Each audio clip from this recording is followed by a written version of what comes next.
Segundo o Estadão, não é a Carta Capital, senhores, segundo o Estadão, os ex-comandantes do Exército e da Marinha usaram documentos falsos, forjados, fakes, para ficar 6 meses recebendo salários altíssimos, pagos com o nosso imposto de forma irregular. Como eu sempre digo, nunca foi pelo fim da corrupção, sempre foi pelo acesso irrestrito à mamata.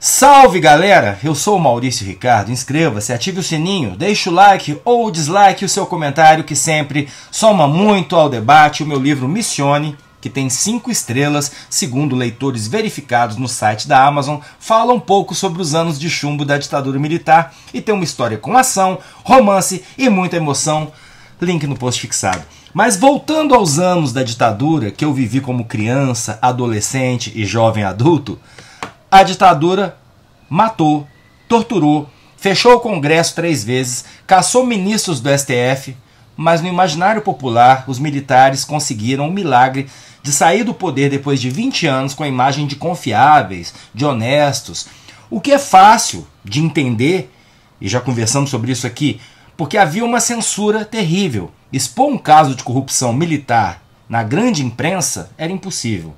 Primeiro, porque havia censura prévia. Um burocrata, um censor, ficava de gravatinha dentro das redações, aprovando ou reprovando o que iria sair antes da publicação.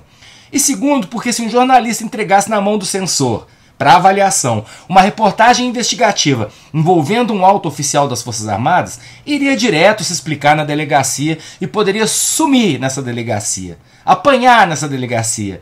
Poderia até ser assassinado e responsabilizado pela própria morte num suicídio forjado, que foi o que fizeram com o Vladimir Herzog e com o diplomata José Jobim, que iria denunciar na sua autobiografia o superfaturamento bilionário na construção da hidrelétrica de Itaipu.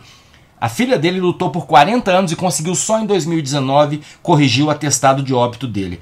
Mas enfim, quando é impossível investigar, não existe corrupção. Então voltemos à reportagem do Estadão.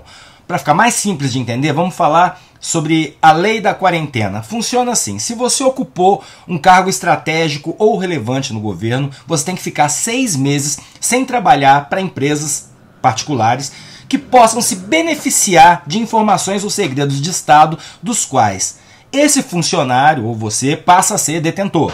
Faz sentido, né? O cara não pode deixar a presidência do Banco Central e começar a trabalhar no dia seguinte num banco privado. Mas tem uma questão aí, que também é prevista por lei. Se você foi demitido do seu cargo de confiança estratégico, teve uma proposta de emprego, mas não pôde aceitar a proposta porque se enquadra nessa situação descrita, é uma empresa que pode se beneficiar de informações estratégicas, você continua recebendo salários, o salário que você ganhava na sua função, pelos 6 meses que você ficar impedido de aceitar a tal proposta de emprego. Esse direito de aceitar ou não um emprego e não podendo aceitar ser pago para não trabalhar por 6 meses é determinado a partir de análises da Comissão de Ética Pública da Presidência da República. É aqui que entra o absurdo, que mais uma vez, porque eu não sou besta, vou repetir, o Estadão está dizendo o que aconteceu. O ex-comandante do Exército, Marco Antônio Freire Gomes, e o ex-comandante da Marinha, Almir Garnier dos Santos, teriam apresentado para a comissão propostas formais de emprego que eles não poderiam aceitar por causa do cargo. O general Freire Gomes levou para lá, para a comissão, um convite que ele recebeu para fazer parte do conselho de administração de uma associação de empresas que cuidam de blindagens de veículo, que provavelmente teria entre os associados empresas que têm negócios com o Exército. Então, ele ficou 6 meses ganhando R$ 58.690 pagos pela União, mais o seu soldo de 37 mil, que ele já ganha como general da reserva. Já o almirante Garnier, aquele que o Mauro Cid aponta como golpista na sua delação, aquele que não foi fazer a passagem do cargo para o sucessor, quebrando uma tradição histórica, o Garnier apresentou também uma proposta, ou uma suposta proposta de emprego, para que ele fosse consultor do Sindicato das Indústrias que produzem material de defesa e segurança. Ou seja, obviamente também seria um emprego onde a influência e os conhecimentos estratégicos dele seriam úteis. Nos 2 casos, a Comissão de Ética entendeu que, de fato, eram empregos inapropriados, e entendeu que é o que manda a norma, esses dois senhores, que perderiam receita pessoal pelo fato de não poder exercer os cargos para os quais foram convidados, mereceriam ser pagos durante toda a quarentena de 6 meses, com os salários que eles tinham. No caso do Garnier, mais de 100 mil brutos ele recebeu, mais de 100 mil reais brutos ao longo do tempo, não é todo mês não, além da aposentadoria de 35 mil. Tudo perfeitamente legal, não fosse por um fato. As duas entidades que teriam oferecido os cargos aos dois militares negam que tenham feito os convites, que tenham escrito cartas, que tenham tido em qualquer momento interesse em contratar o general e o almirante. Em sendo verdade, em sendo confiável a apuração do jornal, esses dois homens apresentaram documentos falsos e cometeram crimes. E a gente está falando de dois ex-comandantes de duas armas.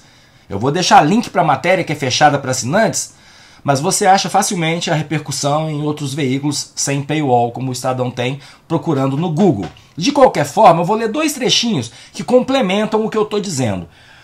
Um é esse aqui, que é o depoimento do presidente da Comissão de Ética Pública, CEP, lá para o jornal. Em tese, a lei permite, dependendo do nível de autoridade, até uma proposta que não seja formal, mas na maioria dos casos a gente exige uma proposta formal para evitar fraudes como essas. Se existiu casos como esses, houve uma fraude que nós temos que reprimir, diz Manuel Caetano Ferreira Filho, o presidente do CEP. Então, diante desse pedido, os militares teriam apresentado documentos falsos, minha amiga e meu amigo, que como eu, já não se surpreende com mais nada. E o que diz a lei? Também vou jogar na conta do Estadão que deu o furo. Os ex-servidores também podem responder por falsificação de documento, falsidade ideológica ou improbidade administrativa, de acordo com os especialistas ouvidos pela reportagem. Eu vou frisar, a gente está falando de 2 ex-comandantes das Forças Armadas, e o Estadão disse que eles não quiseram se pronunciar sobre o assunto.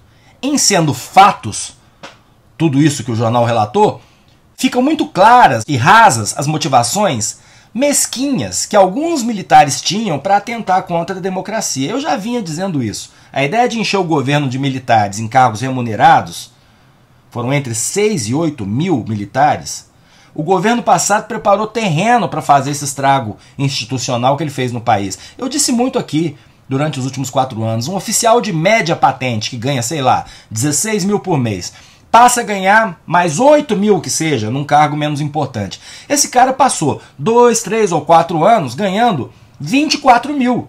O salário do cargo de confiança mais o soldo. Ele não vai querer voltar a ganhar 16. Quem iria querer?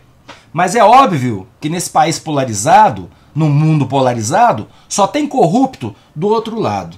E só tem gente honesta e competente do nosso lado.